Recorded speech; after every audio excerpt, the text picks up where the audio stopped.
Texas. Brooklyn, Texas, Brooklyn, and heaven. Before you learn your ABCs, you learn that good things happen in trees like Texas, Brooklyn, and heaven. They made the blues a legal crime. The devil has such a terrible time in Texas, Brooklyn, heaven. Yippee-yi, yippee-yo for the Alamo, where the flames are a welcome match. Yippee-yo, yippee-yi for the lucky guy who hangs his hat in a flatbush flat. You wanna meet an angel face? My angels live all over the place in Texas, Brooklyn, and heaven.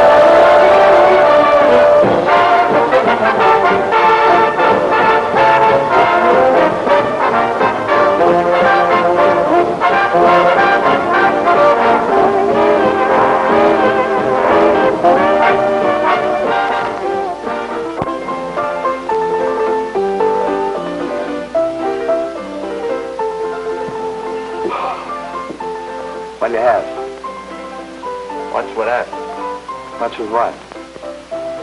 With that? Oh, house special. You have one? Yeah. I'll have the fourth one. Funny fellow, huh? With or without? With or without what? The story. As long? Depends on how many you drink. Okay. Start mixing. I'm gonna work my way up to that free one. Hey, Mike. Why Texas Golden Horse?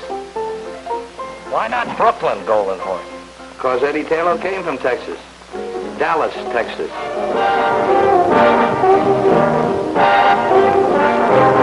This is Dallas, Texas. Dallas.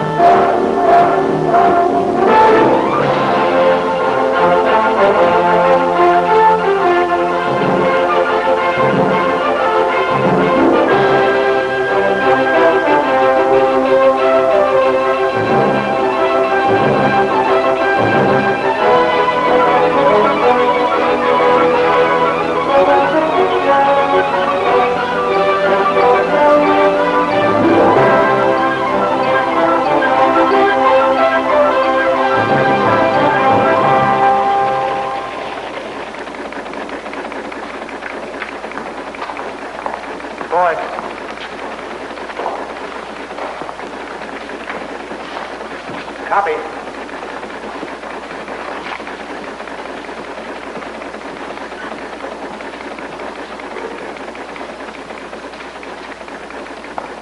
Say, copy.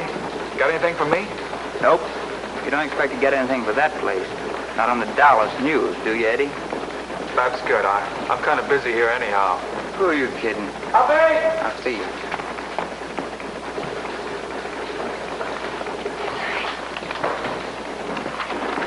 Give this to Tayloe. It might interest him. Yes, sir. Copy. Got something for you. Yeah, for me? San Angelo's your hometown, isn't it? Yeah. Got a story here, just came in. About old T.X. Tayloe. Any relation of yours? My grandfather. Says here he's dead.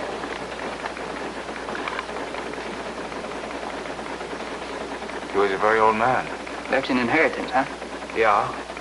His own private money belt and a couple of 1875 Colt revolvers. Well, he remembered me. I'd forgotten him. Seems he didn't believe in banks, so he left me $6,000 in cash in his money belt. Copy. I'll see you.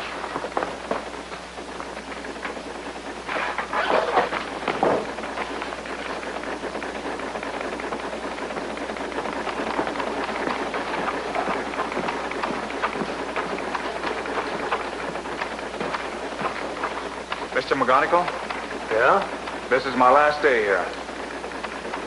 Quitting? Since the first day I came here 3 years ago, I've been waiting until I had enough money to do what I really want to do. Money? Your grandfather left you $6,000, not 60. That's enough. What are you going to do with this enormous fortune? Buy a ranch half the size of Texas? I'm going to New York to finish my play. Uh-huh. Well, when your smash hit pops on Broadway, the Fort Worth section will still be open. On the Dallas News? That's right. No, thanks. So long, McGonigal. So long. Well, good luck.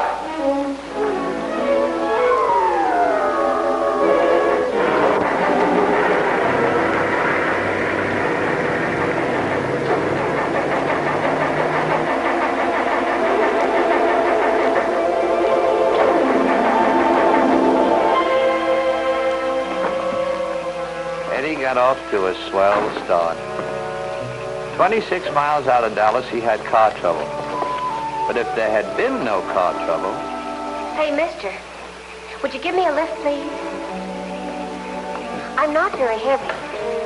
Where did you come from? I was asleep there beside the road, and then I heard you making all that noise. I guess it woke me. Go away. You're a very rude person. You're not a nice girl. Out on the highway this time of the night. There's nothing nice about you either, not a single iota.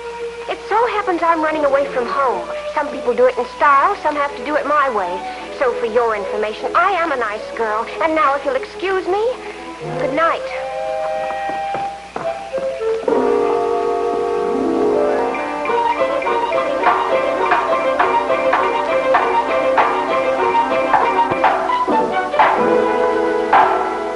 I can't sleep with all that racket you're making.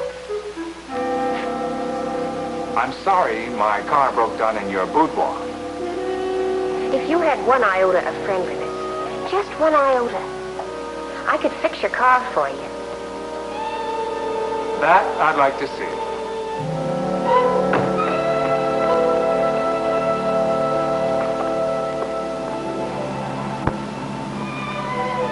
Thanks for fixing my car. You've already said that 4 times. I'm only trying to make conversation. Please don't exert yourself. I'm sure it must be very exhausting for you to try to be nice. I'm a fellow who's always been alone. Even when I work with others, I'm still alone. I'm not used to helping or being helped.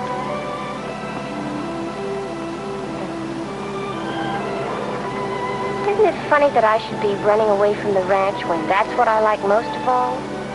What ranch? Oh, didn't I tell you? It's the family ranch in Texas. It's just outside of Calinamo City, and it covers about 115,000 acres. And you should see the horses we have. 2,800 of them, not counting the wild mares and their foals. Look, miss, I know Calinamo City pretty well. There isn't a horse ranch within 200 miles of that place, and we both know it. Yeah, but if there was such a place, wouldn't it be wonderful? What are you really running away from? A gasoline station. That's why I know so much about cars. My brother and I ran it till he got married, and then when his wife moved in, I felt sort of unnecessary. You know, like I was crowding the place. Still, it's better than bucking the world on your own. Unless you have a grandfather who left you a hunk of dough. All I have is a diploma from the correspondence school. It's a very attractive diploma, though, and it says I'm a perfect secretary. Shorthand, typing, and business management. You've got a job waiting for you someplace, huh? No, but I'll get one. And then when I've made enough money, I'll come back to Texas and buy myself a ranch with horses. Oh, the loveliest horses. You haven't told me anything about yourself. You've been awfully quiet. We interrupt this broadcast to bring you a very special bulletin. Red Car is still at large. Red Car, who robbed another bank in East Texas this morning, was last seen steaming away in a fast black coupe. Up to 10 minutes ago, he had not been apprehended. Special warning to anyone who might see him. Red Car always carries at least 2 heavy caliber revolvers. Approach with caution.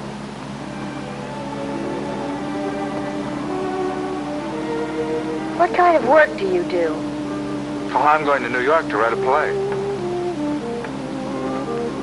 You still haven't told me your name, or would you rather not? Tayloe. Eddie Tayloe. How do you spell the Tayloe? Tayloe. My name is Peruna Dunklin. I spell the Dunklin D-U-N-K. Watch out!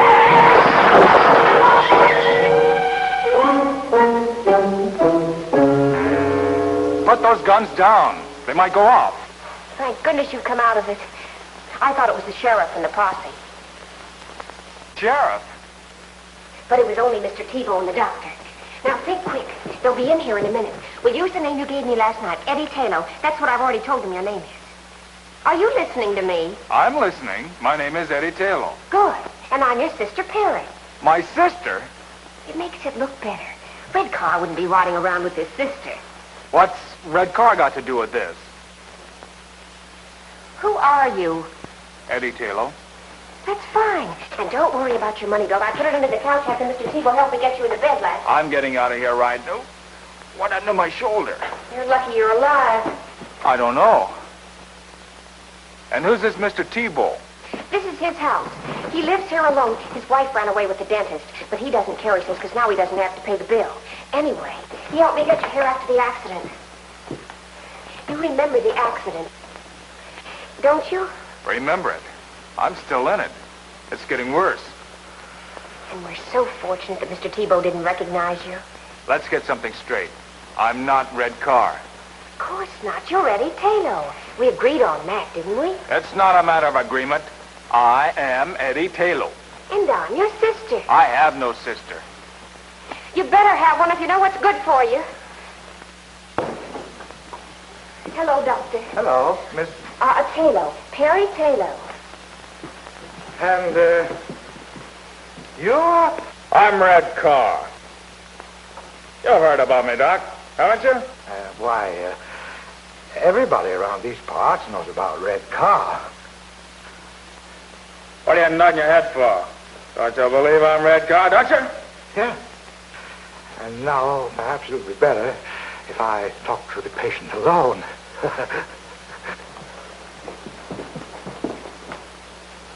It's his left shoulder, Doctor. We'll know soon enough. I'll call you if I need you. Try to behave. Get in touch with the rest of the mob. Tell them to lay low until the heat's off. Oh! You got a good buy in this car, Eddie. You did the buying. 400 miles and the motor sounds like a hummingbird. You still getting off at Birmingham? Sure, if your shoulder's okay. Why don't you stay with me until we get to New York? Or is that too big for you? I hadn't figured on New York. Why not make it New York? It's about time somebody like you went there and changed the place. Oh, I don't know. Perry, Yes? my shoulder doesn't bother me anymore. It hasn't hurt me for the last 2 days. I didn't say anything because, well, what I mean is, you're a good driver. You mustn't fall in love with me. Who said anything It'll about... spoil everything. What makes you think I give up? You must admit there's always the possibility that you might want for us to become sweethearts. You admit that possibility? True? Well, you must fight that possibility. It'll be a struggle. A love affair at this time would interfere with my plans.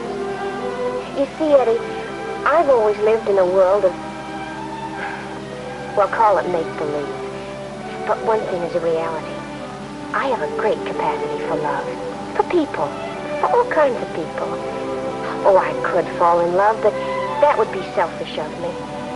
I feel I sort of owe it to those people to kind of ration out my affection. So that's why you must deny yourself the prospect of loving me. When the time comes that I feel I've done all I can do for others, when that time comes, then perhaps we can sit down and talk things over. Goody. I don't care whether you're laughing at me or not. That's the way I feel about everything, and this is the first time I've had an opportunity to do anything about it.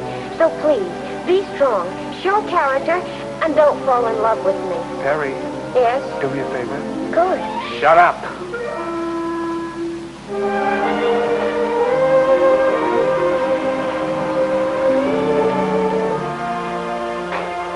What are you going to do, walk out on me right now? You said your shoulder's okay? Well, I'm a little tired. You drive for a while. After all, it's a long way to New York.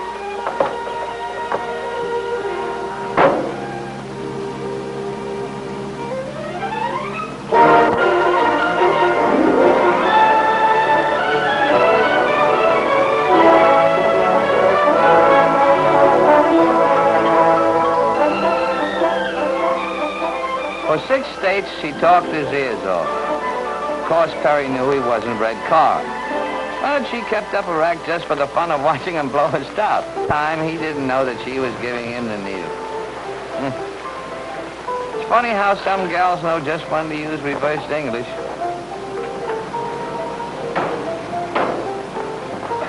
Well, anyway, it's not expensive like the others. It'll make a good hideout. For the last time, I don't need a hideout.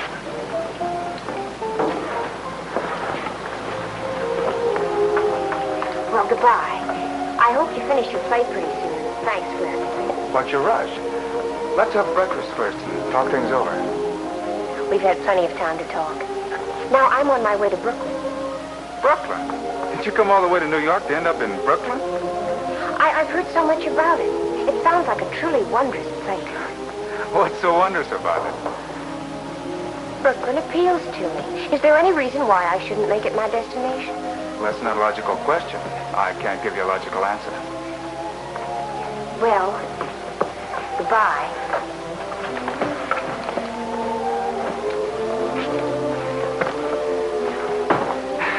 I hate to see you rush off like that. Eddie, you're being romantic. I give up. In plain and simple language, goodbye. Will you get in touch with me when you get settled? All right, Eddie.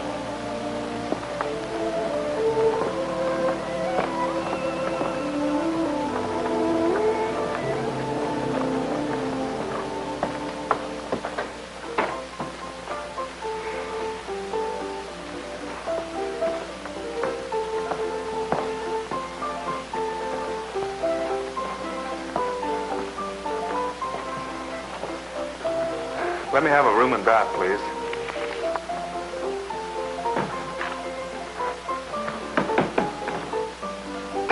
Hey. 105.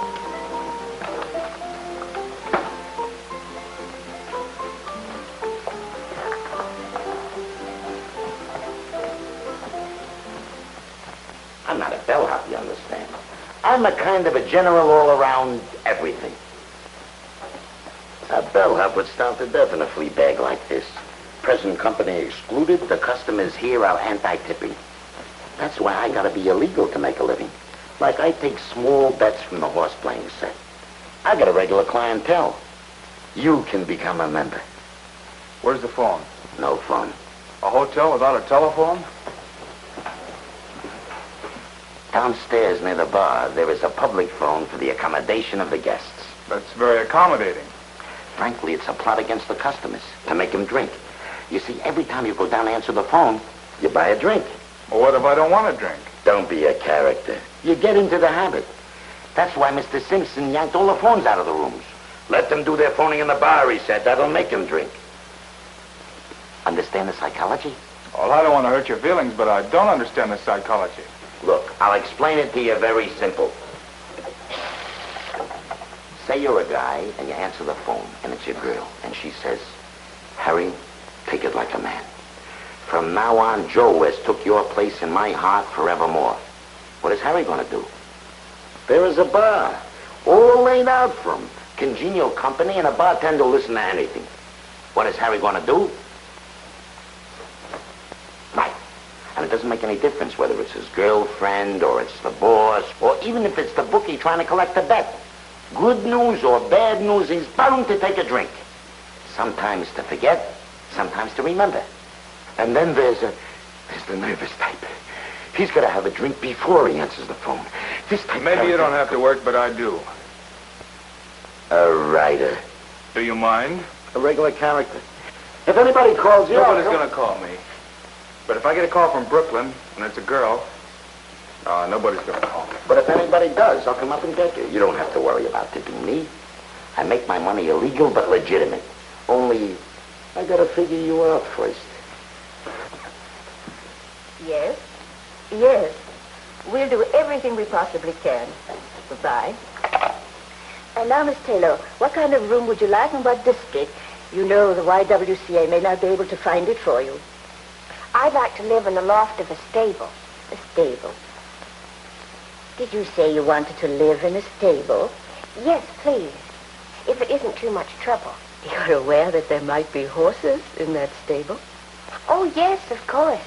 I'd favor a stable with horses in it.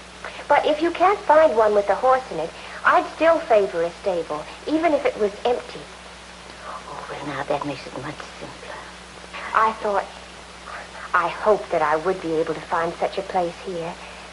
After all, this is Brooklyn, so naturally... Oh, yes, naturally. Naturally.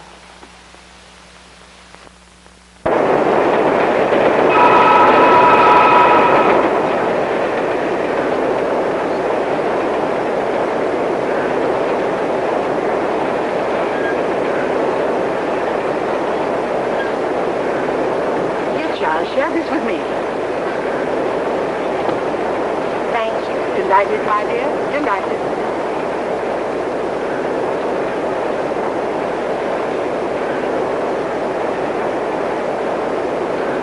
Is anything wrong? There's nothing, my dear.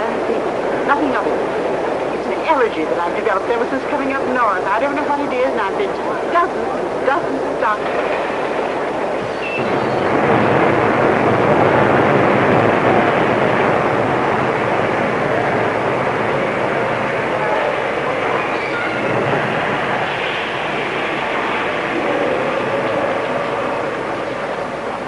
Wasn't a nice thing to do. My dear child, I am ashamed of myself. You'd never think I used to be able to empty a purse with a hand as light as a goose feather. You could have asked. I asked no one.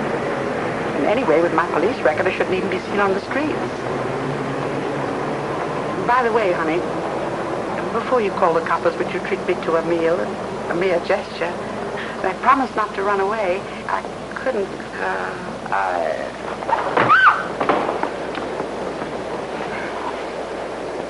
But gotta answer some questions. Why? Because you have a pencil and a notebook? Because it's the law. I've told you she doesn't feel well. Now, isn't that enough? Okay, we'll let it go at that. Now, how about a nice, clean ambulance? None of that, dear boy. No ambulance. But you're sick, lady. Why make her sicker?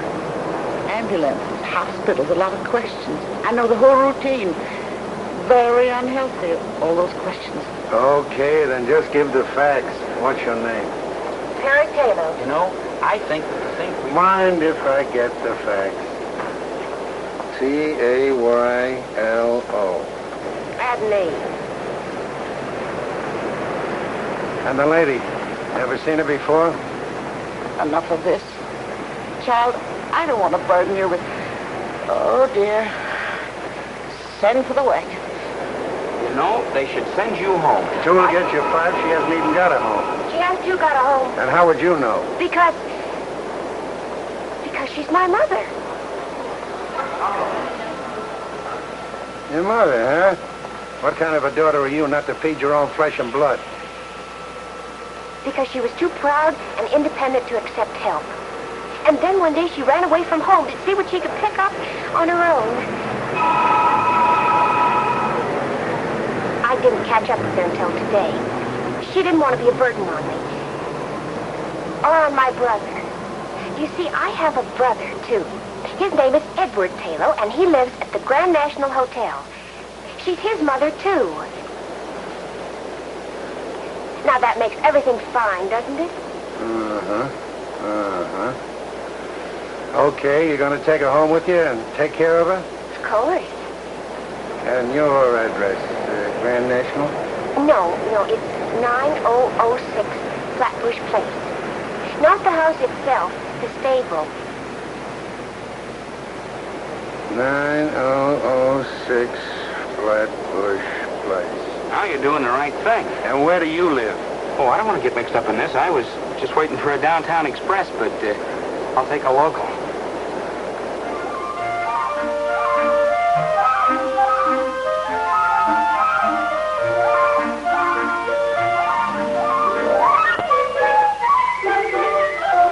Will one of you sweet girls please say something? My daughter and I have answered all of your questions. How much longer do we have to stand here? Maybe they don't want us to rent the stable office. We do. You appear to be satisfactory. You don't drink, you don't smoke, and you're not given to entertaining gentlemen callers. Very satisfactory. Then we can have it? Yes, we'll show it to you.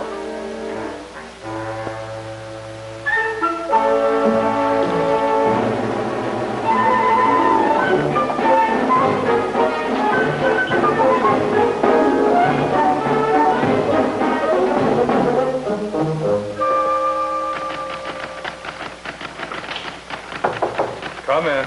Telephone for you. For me? The police department. What's a gag? Why should the police want me? Don't be disturbed, character. When the police use the telephone, it can't be anything serious. Maybe they just want you to identify a corpse. It's okay, you can go that way. We're informal here.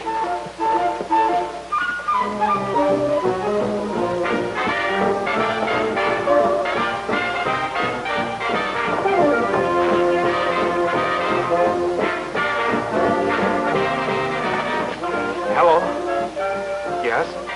Well, this is Eddie Tayloe speaking. My mother? Well, if my sister Perry told you that, you can take her word for it. Yes, sir. I'll see to it that my mother is properly fed from now on.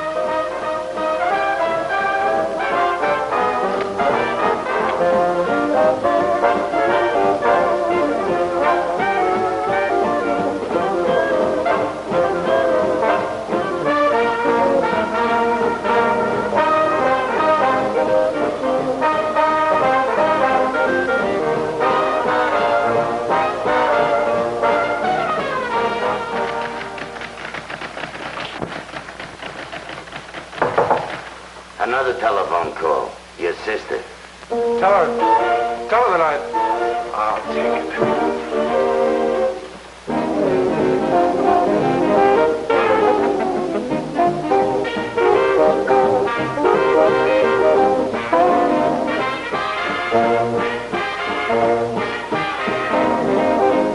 Hello. Now, let Perry, Yes, the police called me. No, they didn't fingerprint me. Listen, Perry, how can you get yourself into so much trouble in so short a time? There's been no trouble, not one iota. As a matter of fact, I have something good to tell you. I found a wonderful mother for you. But I don't want a mother. But Red Car needs a mother. Don't you understand the psychology? I don't care if Red Car needs a mother. I'm trying to write a play. All right, but don't get hysterical just because I was trying to help a nice lady who was hungry. So I arranged to have our mother stay with me. Go on, give me the facts. Now, if you'll promise not to get mad, I'll explain something about our mother. You see, many years ago, she had a sort of a tendency to pickpockets. Did you say that our sweet, loving mother has a notorious pickpocket with a long prison record? Will you or will you not stand by me? Of course I'll stand by you. What else am I going to do? But, Perry, please, can't you get yourself involved in something simple? Like a triple murder. Oh, Eddie, I'm terribly sorry I've been such a burden to you. And you have my solemn word that I'll never do anything to make you angry or upset you again. Okay, Perry, okay. I'm not angry with you.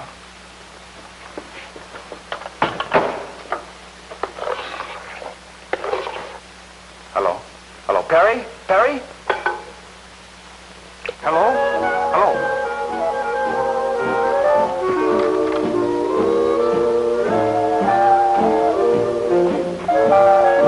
Let me have a double. Never mind.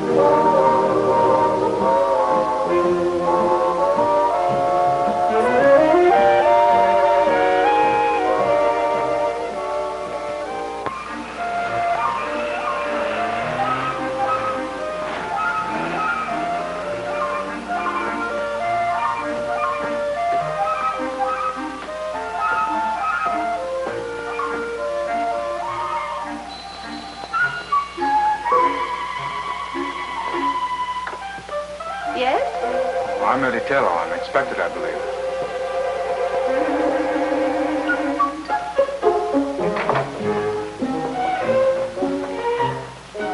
my sisters, Miss Pearl Cheever and Miss Opal Cheever. How do you do? He doesn't resemble his mother. He doesn't resemble his sister. No. I take after my father. Oh. We do not permit smoking here. Well, I'm sorry. We're very disagreeable. Everyone in the neighborhood says we're mean and spiteful. And utterly selfish. And we are. Yes. I'm sure you're not. We do not deny the truth. We're most unpleasant indeed. And we'd rather you didn't go around Brooklyn saying nice things about us. No.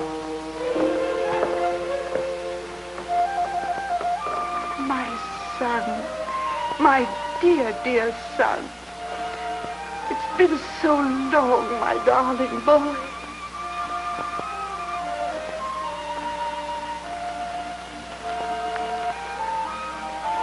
You may use the sitting room. Thank you, dear girl. Come along, my sweet. Remember, no smoking.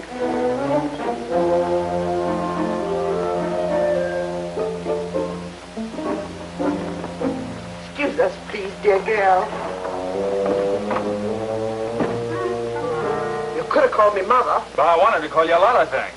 But that triple threat out there stopped me cold. I called you about Perry. Well, it's about time. If I'd known this address, I would have been here 3 weeks ago. Well, Perry didn't want to get in touch with you until she had a job. Now she's got a job. Why didn't she call me? Well, it's a strange kind of a job she's got, my boy. If this job is something you got her, if you're getting her mixed up in something crooked... Just look who's talking. I may have lifted a lever now and then, but I never pulled a bank job. But for Perry's sweet sake, your secret shall remain locked deep within my heart. What about Perry's job? What's wrong? That's why I thought we'd drop down and watch her while she's at work. Then you can decide what course of action to take. Can't you tell me about it? Where's she working? Coney Island. And imagine we can get some hot dogs while we're there. Come along, my sweet.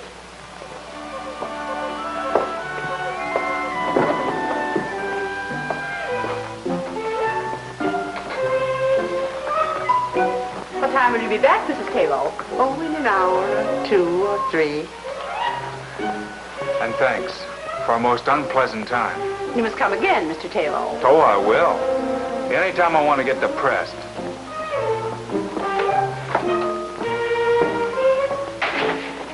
We should have listened in on their conversation. We should have. Next time we will.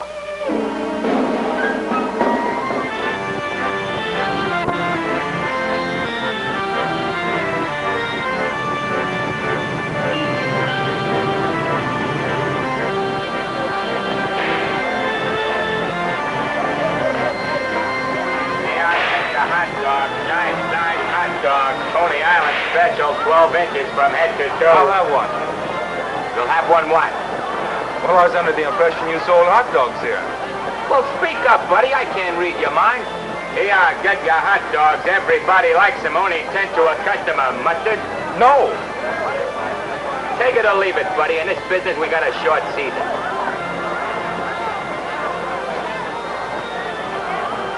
Excuse me, sir. I didn't mean to offend you. Ah, the Park Avenue type. Here, get your Coney Island hot dog. Sweetheart, everybody eats and everybody likes it. But I told you I didn't want another hot dog. Well, don't eat it. I'm just trying to keep both your hands occupied. Yeah, here, hold these for me a minute. Excuse me. Excuse me. Excuse me. I know that little guy. He didn't recognize me, but I spotted him right away. He's called Doc because he looks like a nerve specialist. One of the smoothest operators in the profession. Your profession? Uh-huh. By the way, you better look and see if you still got your wallet.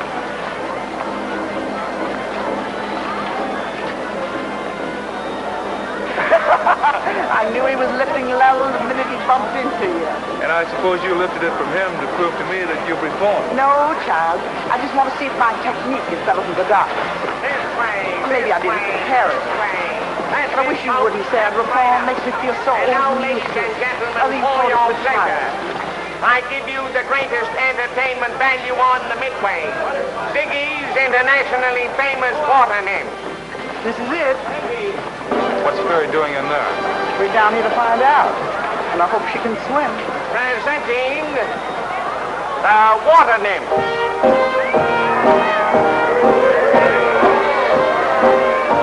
There they are, everybody. They stay out of this world. And each one born and bred in Brooklyn. And this one, all the way from Texas.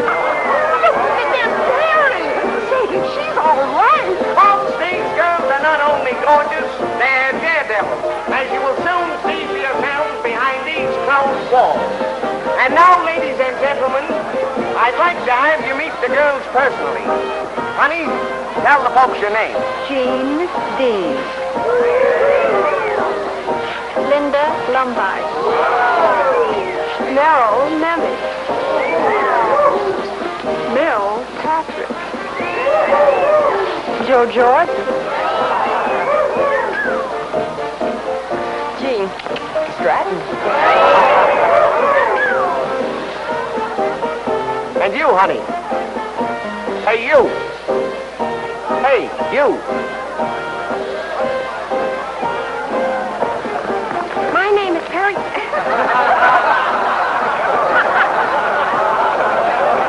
My name is Perry Taylor.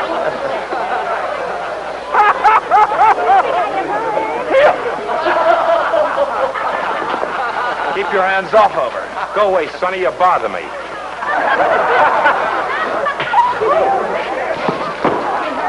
Right down this way, folks. Come on down. Right down this way. The biggest show on the Midway. Come on down, folks. The biggest show on the Midway. The show is going on now. Right this way, folks. The biggest show on the Midway. See the fire eater, folks. Come on down. Right down this way, folks. Come on down. Jeepers Jumbo's a beautiful Chinese temple dancer. Tickets right this way, folks. Go right in. Right over this way, folks. Get the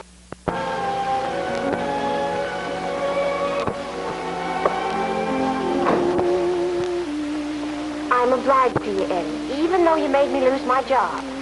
I'm obliged to you because I know you meant well.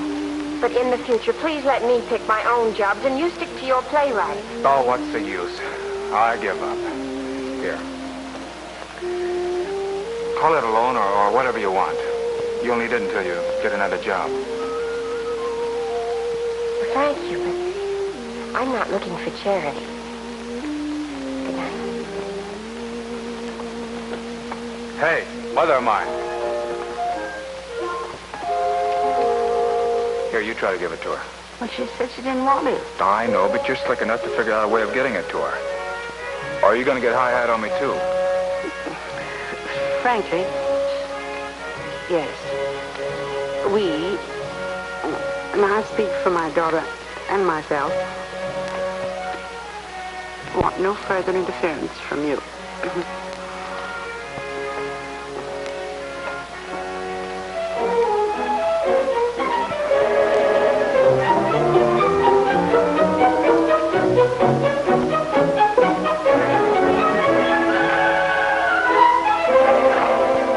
I told you, Mr. Acco never does musicals.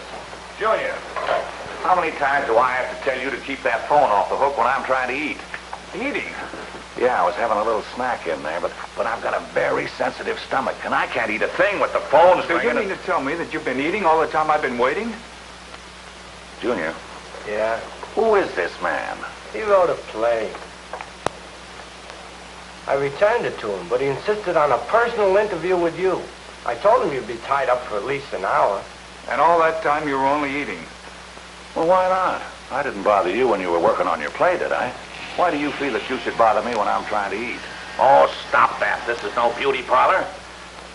Now, do you mind if I return to my chicken sandwich on white toast with no dressing? Wait a minute. Before you go, I would like to know something.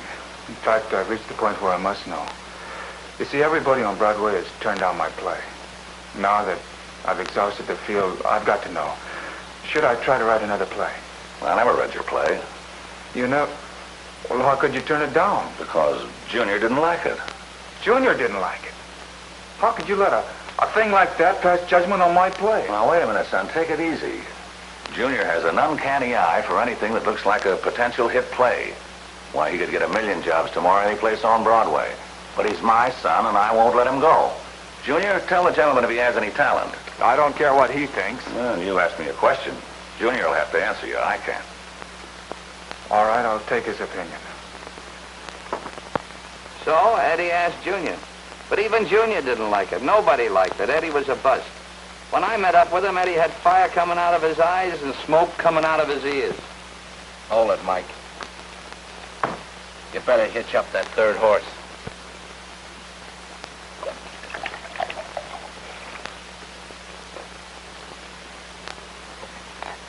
What's more? What's more with what? What's more with the story? How many times does that horse have to kick me before I get the end? So far, pal, you've only been riding the side saddle. Now we really go places, because here's where I met up with Eddie. You remember the bellhop? Well, Eddie tried to pass that bar once too often. It was the night that Joe was sick and had asked me to stand in for him. Bartender. Bart. Good evening. Sorry to keep you waiting. I was just getting ready to close up. Okay, what do you have? Poison. What kind of a chaser? Don't be a comedian. Give me a bourbon and water. Bourbon and water.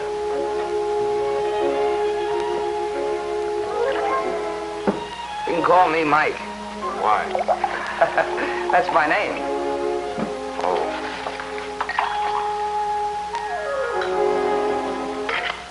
I want a bourbon. Yeah, I know. But I want you to try one of these. It's a little concoction of my own. Look, I ordered a straight bourbon. Yeah, I know. But just try one of these.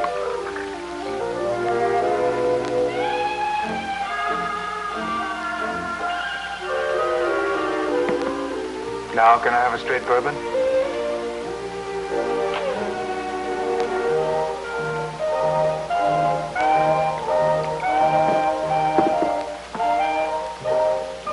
Good, huh? What do they call this drink? Golden Horse. Okay, Mike. Let me have another golden horse.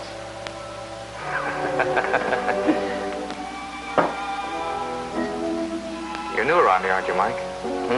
You're new around here. Oh, yeah, I'm only here for the evening. Joe has a cold. Oh. Say, Mike, how do you make this, golden horse? Well, first a little dab of Texas sunshine. Then some rain. A little hail. Gotta have some hail. Some snow. A couple of earthquakes. Then you make a very tiny waterfall out of it.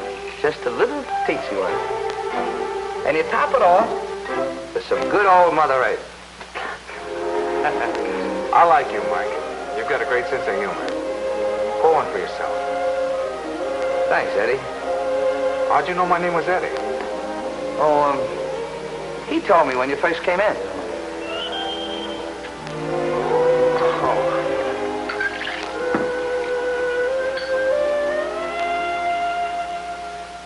Eddie really tied one on that night. 6 hours and 12 bars later, I got the whole story. How he cost Perry a job and how he was the world's worst playwright. Along with it, I got the idea that there might be something I could do for these kids. The smart thing first. Got Eddie sobered up the easy way.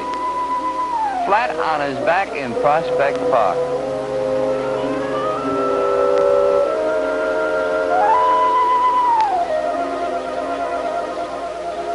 Mike?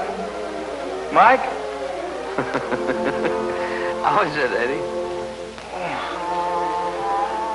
New world's record for a hangover. Well, the Turkish bath ought to help you a lot. There's one near here, too. Best Turkish bath in Brooklyn. Brooklyn. A truly wondrous place. I thought you'd like it. At Prospect Park. Oh, I could lie here for hours. It's like Texas, without the sagebrush. You know what I need? A long ride on a horse. That fix me up. Well, let's try the Turkish bath first. And while we're there, you can get your clothes clean. Then, if you want, you can rent a horse. I'll go along with you on that Turkish bath deal. The horse is out. It's going to be pouring here in a few minutes. Wouldn't take a mule out in such weather. Say, I know where we can rent a horse and the rain won't even touch us. And you can have any kind of a gait you want, fast or slow, or one that'll rock you like a baby in a cradle. And you can have your Texas sagebrush, too. Where is this heavenly spot? Right here in Brooklyn. This Brooklyn is truly a wondrous place.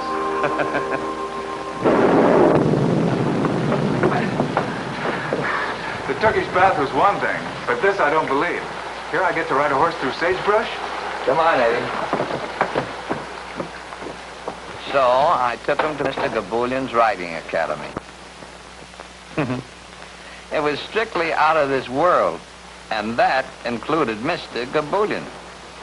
He was a whacked-up guy, a fugitive from Ripley. Wow. What is it, a zoo? Mike, you're a man of your word. It's all here. I'm wondering if I am. Well, it was a place a man could go when he got fed up working 9 to 5.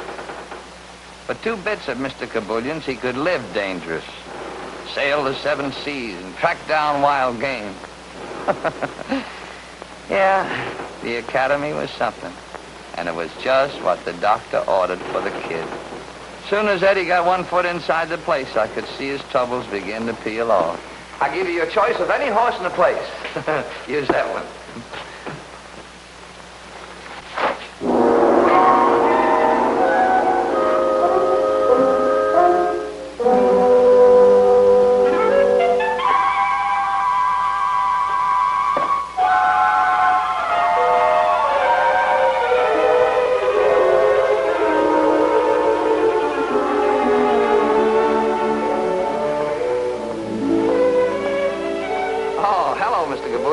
Sorry to disturb you. Meet my friend Eddie. Eddie and I want to ride your horses. Excuse please, gentlemen. The rain was so heavy, so I think nobody comes.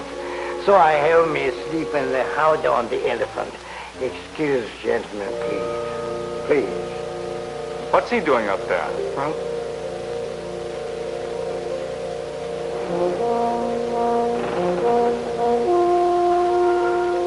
That's Captain Lars Jean. He was a real skipper once.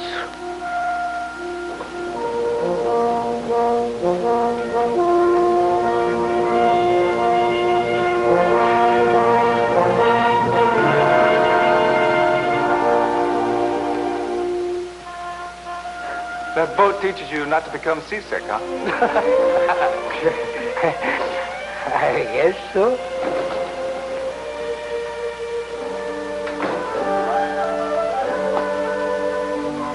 Please, gentlemen.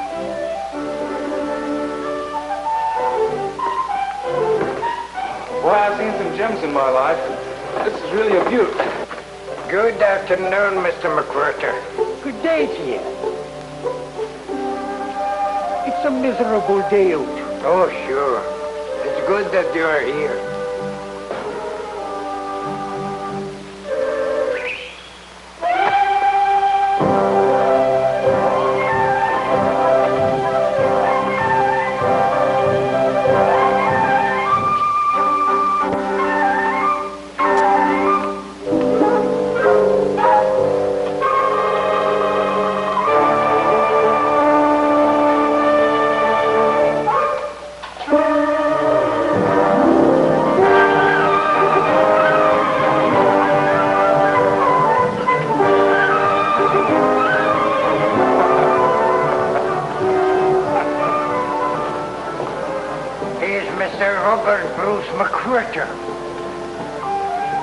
He owns a nice bird store on Fulton Street.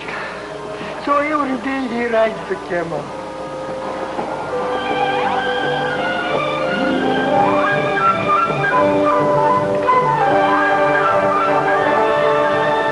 He looks like he's having a lot of fun. Lot of fun. That's the only thing that makes him happy.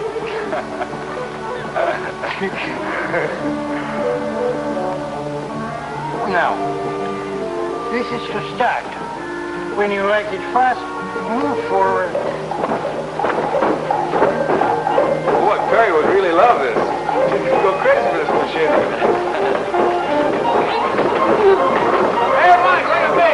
Right across West Texas. Come on. Go ahead. Oh, you're good.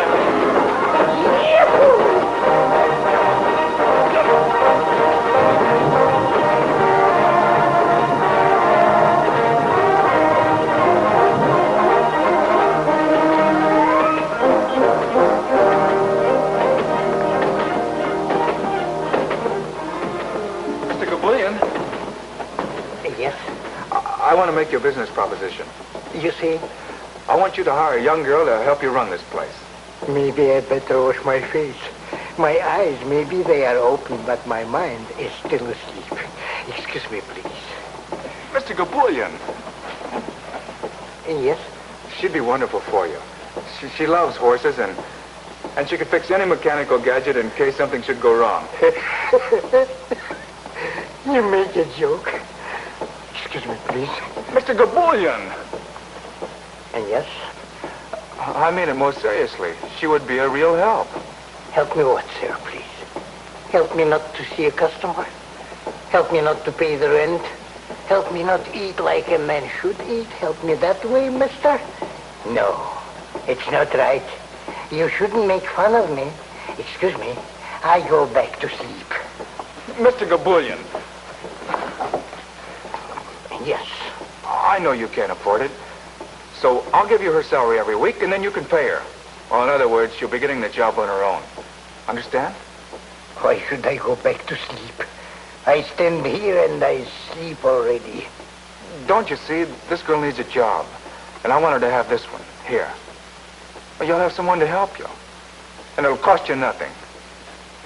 It will cost me nothing? Absolutely nothing. I'll even pay for the ad in the paper. Wanted. Young girl from Texas. Must know and love all kinds of horses. Must be honor graduate of correspondence course. Now remember, the only one you hire is Perry Tayloe. Perry Tayloe? I'll write it all out for you later. What have you got to lose? Just think, Mr. Gabullion, you can sleep as much as you want. I think it over. What is there to think about? Nothing. Only it makes it sound like better business. So I think it over for a minute, please. Then I give you my answer, which will be yes. Swell. Now, we each put in a nickel to begin with.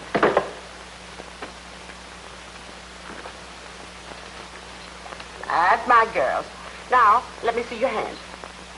Now, you remember you all promised Perry you'd learn to play games. You know how anxious she is to liven up the place. And how are you going to play poker if you don't let me teach you? That's my girl. Well, you have a very bad poker hand, dear. 2, 4, 7, 10 jacks, just nothing at all.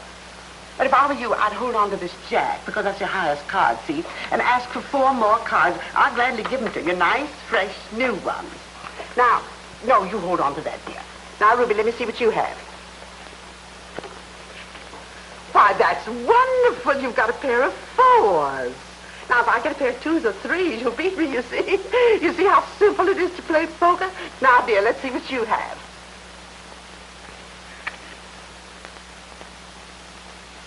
Oh. Well, you have a very good hand, dear. 3 queens and a pair of aces. Very good hand indeed. But in poker, one must always try to improve one's hand. So I'll throw away these 2 aces and try to buy another queen, because 4 queens, you see, would give you a perfectly lovely hand. Now, we'll each put in another nickel in order to buy fresh cards. Come along. Oh, how I wish Perry were here to see you at play. Now, 3 for you. 1, 2, 3. And 2 for you. 1, 2. And 4 for you. 1, 2, 3, 4. Now, I'm not taking anything. That's what's called standing pat. Now, we'll all show our hands in order to see who's won.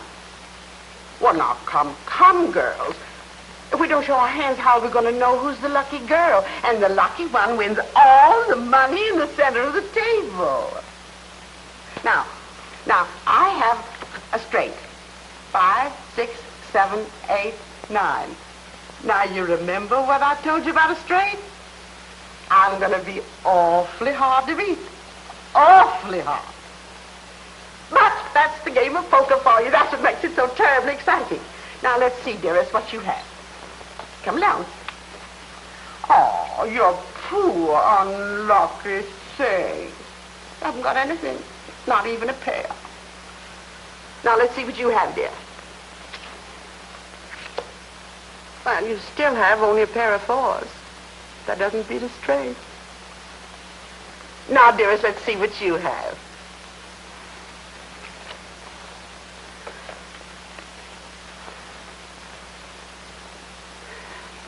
Four queens. 4 of a kind beats a straight. That's what you taught us. I sure enough taught you that. I sure enough did.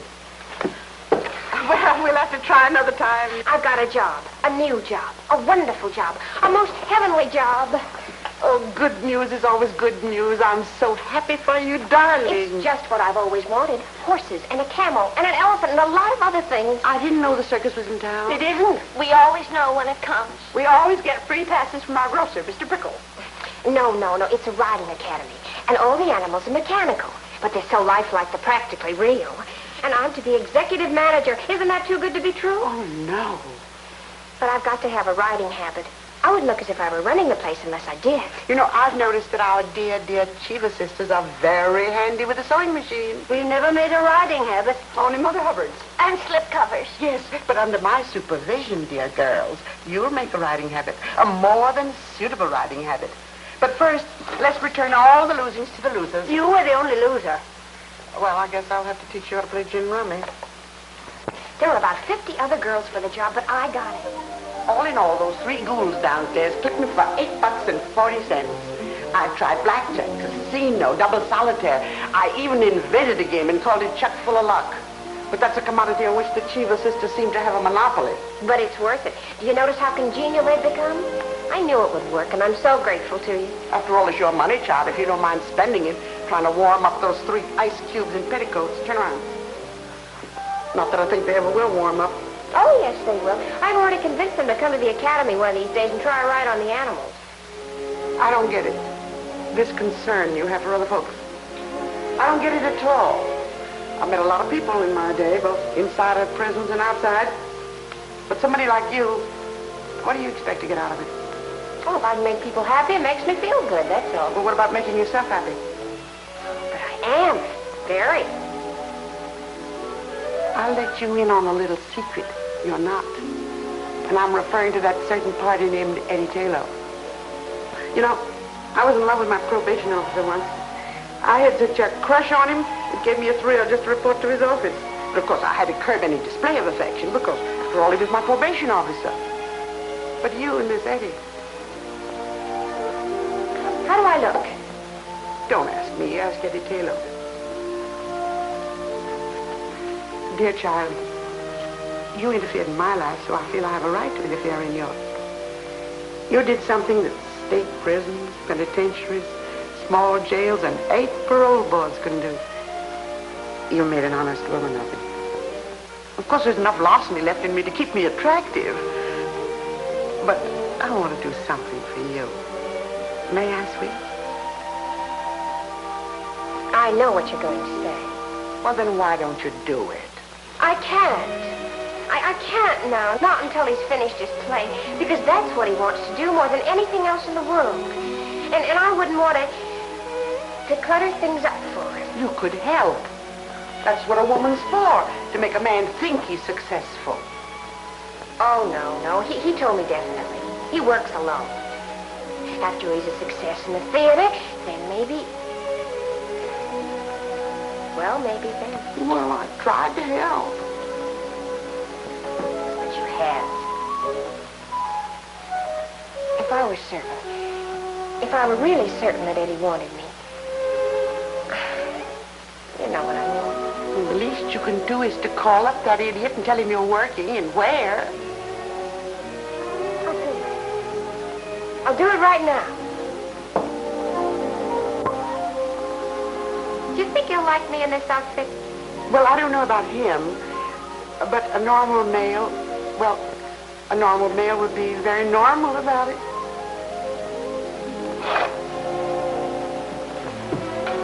Eddie.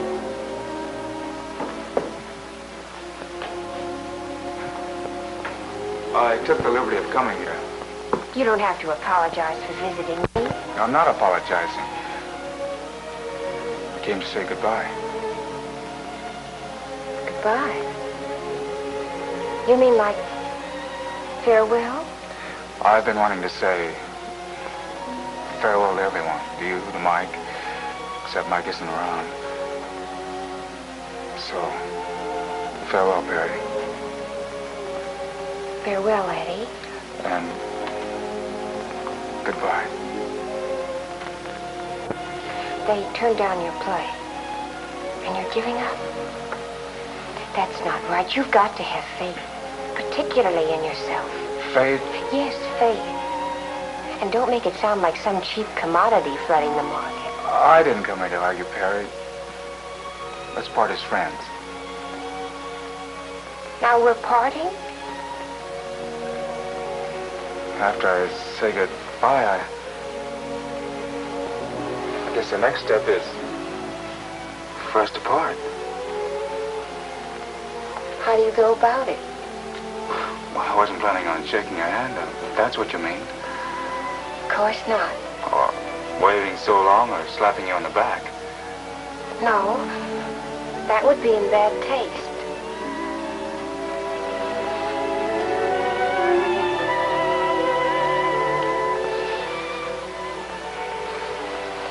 You may fall in love with me now. Thanks. Mr. Gabulian. Yes? I have figured out just how this business should be run.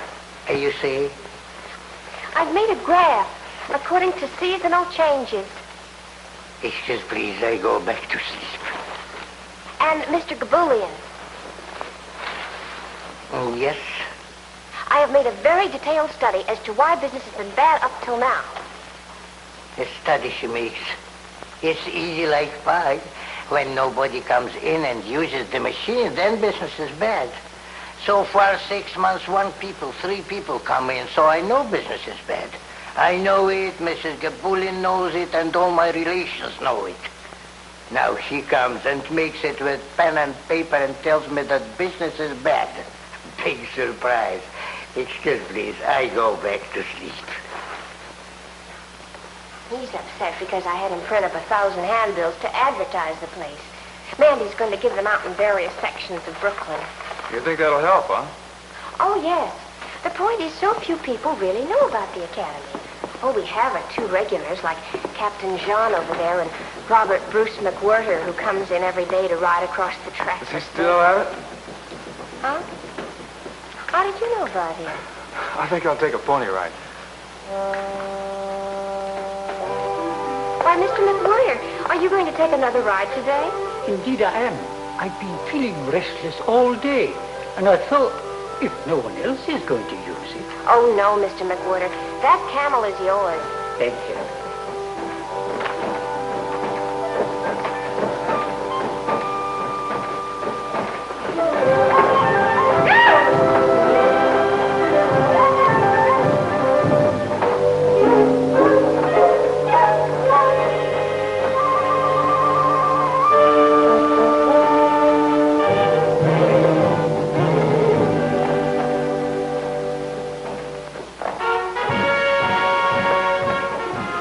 Brought you 3 more customers. All right, girls, come in. They were a little unwilling at first, but here they are. And I'm sure you'll all have a perfectly wonderful time. Why shouldn't they have? I just taught them how to shoot craps. They won close to $6 from me, and the dice were loaded.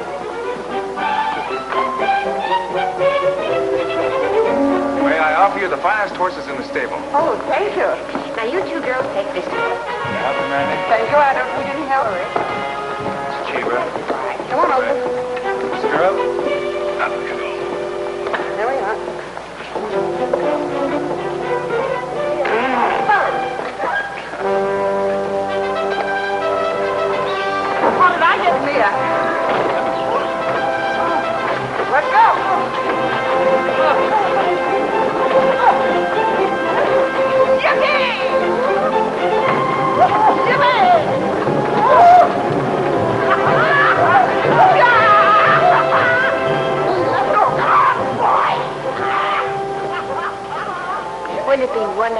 have business like this every day, all day long? Then you'd be completely happy, huh? Almost, Eddie. If only Gabulian would change the name of the place. Yeah, that's a good idea. I've got a name for you. The Golden Horse Academy. The Golden Horse Academy. It's perfect. It'd be a good name for a ranch, too. Let's beat it out.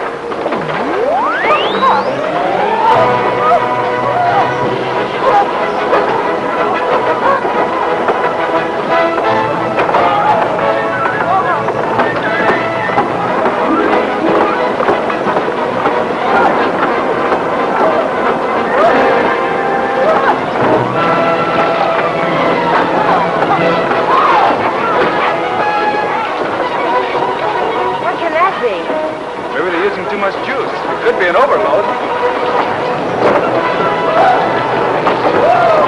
Will you do something? You hear me, Mr. Gabulian? You do something right now.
Tell me where it is. The switch. The master! Hey! Hey! Hey! Man the lifeboats! You land lubbers up in the war beams! We're heading for Davy Jones' locker!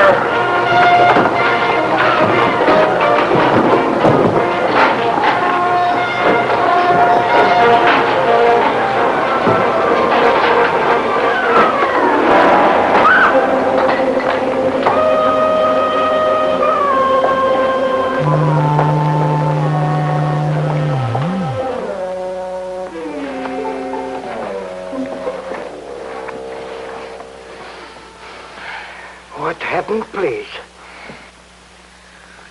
What a ride. Too much business. Just too much business. Yes.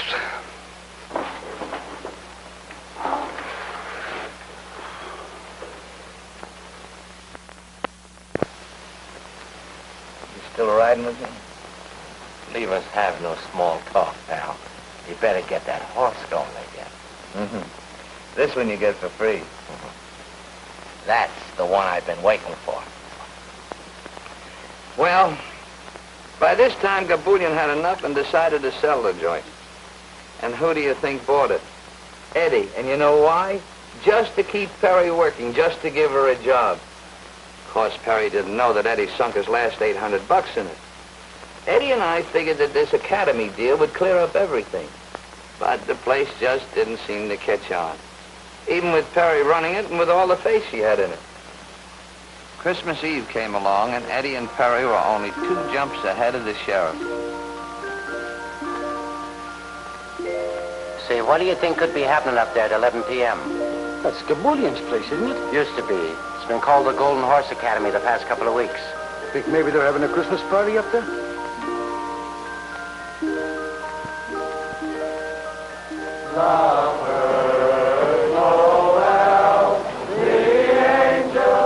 We had a big party. Well, it was supposed to be big. But we wound up just trying to be gay. Robert Bruce McWhirter showed up, along with a whole gang of Santa Clauses, all members of the Big Brothers of St. Nicholas, South Brooklyn branch. The old boys rode the stuffing out of the menagerie, but the cash register never rang once.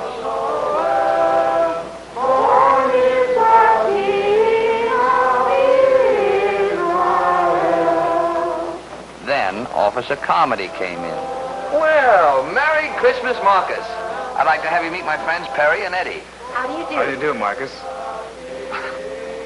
I said I'd like to have you meet my friends Perry and Eddie. Oh, how do you do, and a very Merry Christmas to you. I've noticed the lights up here ever since I've been on duty, but I did nothing about it. That's right. Tonight's the night for leaving people alone. Yet, then I see what looks to me like a crowd of Santa Clauses come into this building. I follow them in. Get the point? Oh, great work. When I saw his eyes pop at the place jumping with Santa Clauses, something snapped in my noggin. Strange, yes. But nothing that will make me report this incident to headquarters. You see, Christmas Eve is a night for leaving people alone. What do you mean there's nothing wrong? How would it look if a passerby saw them come in and reported it to your superior officer? How would you look if you said you didn't think it was important enough to call the station when you saw a horde of Santa Clauses come in here and take over the riding academy at this time of night? You ought to check with the sergeant. Is that the sort of thing that happens to you every night? But this is Christmas Eve. Well, does that explain the situation as far as an officer of the law is concerned? Don't let anyone leave. I'm going to call the station. Come with me. Give me the numbers of all the newspapers. Manhattan as well as Brooklyn. Hello? City desk, please. Soda, Pop? Yes, dear. I'll have just a teensy. Really, girls, there's a limit to how far we can go. Why? I don't know. Yes. Well, just a few.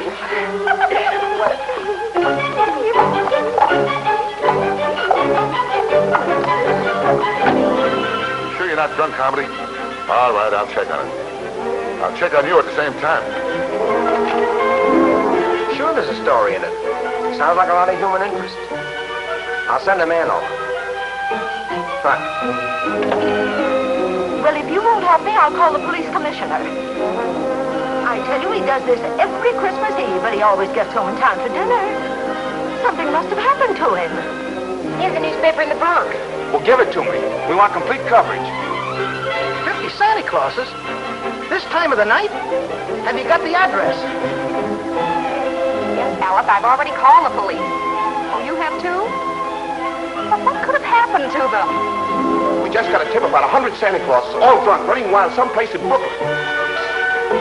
Yes, lady, I got all that. Now, how was your husband dressed? Oh, like Santa Claus, huh? Maybe he got stuck down the wrong chimney. Now, look, lady, don't take it so serious. We'll find your husband, all right. No sense of humor. Gin.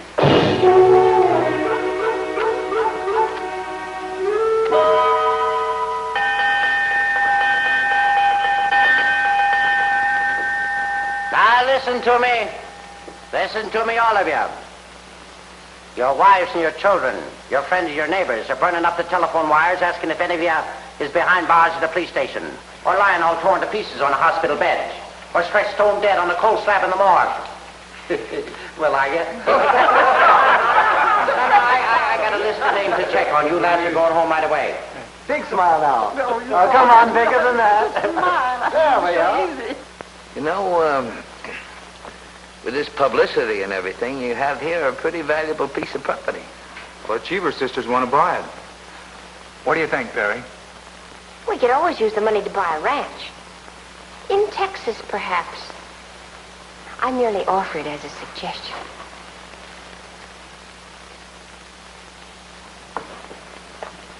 We'll raise herds of golden horses, Eddie. Real golden horses. Maybe 50 of them to begin with. And a lot of little golden coats. 100 golden horses, Perry, to begin with. And after that, well, maybe many more. You know, my grandfather used to have several thousand on his ranch. Eddie Tayloe, now don't you start pretending.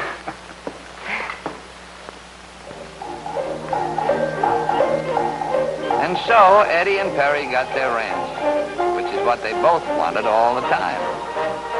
Now in Texas, babies come on golden horses. None of that stalk business in Texas, no sir. And that whole ranch was loaded with golden horses. You expect me to believe all that? How'd you like the drink? Fine. Didn't even feel him. So long, Mike. So long.